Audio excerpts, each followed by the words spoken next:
Magandang hapon! Kumusta po? Narito po ulit ang update natin para sa lagay ng ating panahon ngayong hapon po ng April 18, 2024 na kung saan sa ngayon ay meron po tayong ITZZ o yung Intertropical Convergence Zone na nag-i-extend dyan po sa may southern part ng Mindanao at nakapaloob po dyan ang shallow circulation nating minomonitor habang easterlies pa rin ang patuloy na umiihip sa malaking bahagi po ng ating bansa.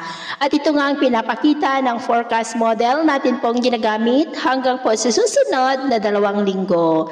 At sa lagay ng ating panahon, ngayong hapon ay maayos ang panahon sa malaking bahagi ng ating bansa pero may chance pa rin ng mga isolated rains ng bahagi ng Ilocos Region, Cordillera, Cagayan, Palawan, Zamboanga Peninsula, Davao Region, Northern Mindanao, Surigao del Norte, Sorsogon at Sulu Archipelago.